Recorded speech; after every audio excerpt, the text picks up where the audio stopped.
as well. We get a guy on the show who's been in the middle of some pretty good reporting last couple of days, along with his counterpart, Diana Rossini. That is Zack Rosenblatt from The Athletic on the Jets. Zach, BT, and Sal, what's going on, buddy? How you guys doing? Just a normal Wednesday over here. Oh, my God. I mean, yeah, what a beat you have. I mean, there's never a shortage of stories. All right, so Zach, and you do a good job, and I follow you, and you really put out good work. This took a different level Monday where the Jets wanted to make the switch, and you and Diana reported that there was pushback from either Zach or his camp, that there was reluctance for him to step back in and be the quarterback again, which, first of all, is as unprofessional and as rare a thing as you will ever hear in the NFL. You've had a couple of days to obviously sort through this, and the Jets have poked holes in it. 100%, no doubt, you guys nailed this story correctly, right? Yeah, I have absolute confidence and belief in our reporting, and we stand by it 100%. Yes. Okay, so I mean, of course, I would never even think about asking you to reveal stuff, but I mean, I just take us down a path, source-wise, take us down a path where, you get this intimation. I want to treat you right with the right questions. Were you able to gather this info? Did you have to have somebody in the building? Because we're trying to figure out, was it the agent? Was it a fellow player? Was it Tim Boyle, the rat? Just give us the general direction as much as you can without outing sources here. I think that's what we're very curious about. Yeah, I appreciate the question. Yeah. What I would say, without going too deep into how the sausage is made or anything like that, I'd say that we had a variety of sources in the building about this topic, and it's something that we didn't just hear and report. It's something we vetted, we confirmed, we checked.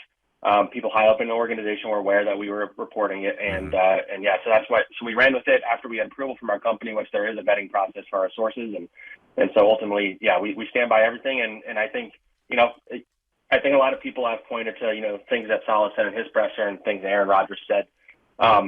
I pushed back on the idea that they denied anything that we said. It was more that they were mad about the fact that something got out, and so I get that entirely from their perspective. They have to do that. Of course. Ultimately, I stand by everything we reported, and everything I've heard even since then is that we were accurate. So Zach, why was Zack Wilson reluctant to be the starter again?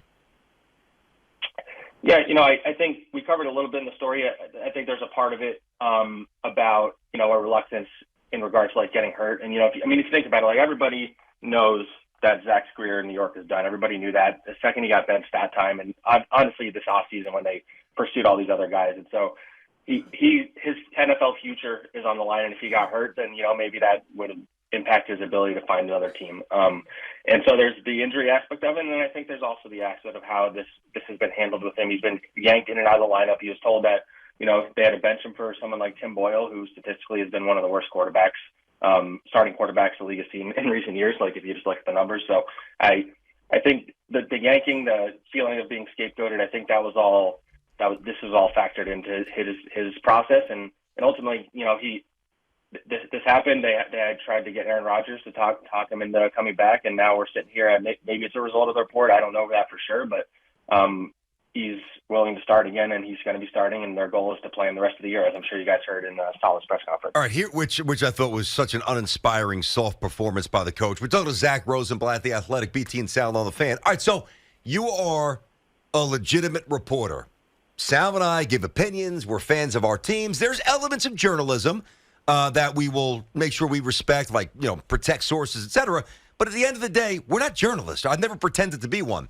So as a Jets fan, as you, again, tell us that you're reporting full conviction that it's on point, inside the building, the higher-ups knew about Zach's reluctance to go and play quarterback. Why the hell would they put him back at quarterback? I know you're a reporter, so it's an opinion thing, but how pathetic does that sound? The kid doesn't want to play. Don't play him. I mean, I 100% get what you're asking, and I think it's a fair question because obviously – It doesn't reflect well. And ultimately, you look at, we've had people questioning why we even reported it. From my perspective, we hear that a number 2 overall pick is declining to play when given the opportunity. I think that's news that's worth reporting, and it kind of goes into the larger Jets dysfunction, which I'm sure you guys have covered on here. And so, ultimately, going back to him, you're right. But ultimately, what Saleh said today is he gives them the best chance to win, which is a fact, unfortunately, because they never went out and got a veteran quarterback. So Tim Boyle obviously was not the solution. Trevor Siemian, I think, is pretty clearly not. They signed Brett Ripien.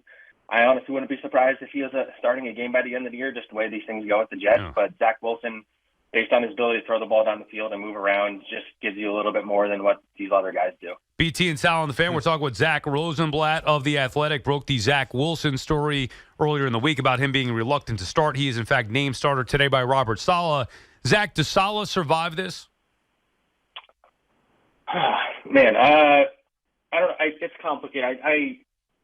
There is the Aaron Rodgers factor here. I think that ultimately is the thing that needs to be stated. Like, ultimately, if Aaron Rodgers does believe in this, like the power structure here as much as he has said, then I think Robert will be safe. I think everybody, up until this report, at the very least, to my knowledge, was operating as if they were all coming back. I think that's why you've seen them go to a lot of young guys on offense. They've really turned it over to these young guys, undrafted rookies like Jason Brownlee and Xavier Gibson, and in theory, Izzy Abanaconda and Jeremy Ruckert at tight end and Carter Warren on the offensive line. They've turned all these young guys knowing they're going to go through the lumps, and then theoretically that helps them for next year. I don't think they would have done that without feeling like they were safe. But, obviously, if I covered the Giants at the end of the Joe Judge era, and I saw what happens when you think you're safe and then things go absolutely miserable at the end, and he was fired at the end of that season when nobody thought that was going to happen when we were halfway through the year and they were still losing. So I wouldn't rule anything out. I wouldn't say he's 100% safe, but I do, as of right now, as I'm sitting here, I feel like he's, as of now, coming back. Yeah. Got it. Zach, we're going to let you bounce. Again, appreciate the work you do for the Athletic. This actually just popped into my head. Now, 20 seconds on this. So,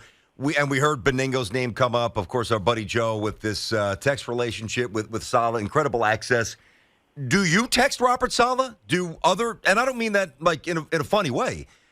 Do the reporters that cover the team, are they texting the head coach?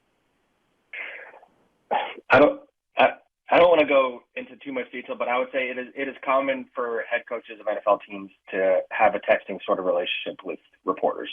That's not uncommon. Gotcha. Okay. Zach, good work, buddy. Appreciate it, man. Yeah, have a good one, guys.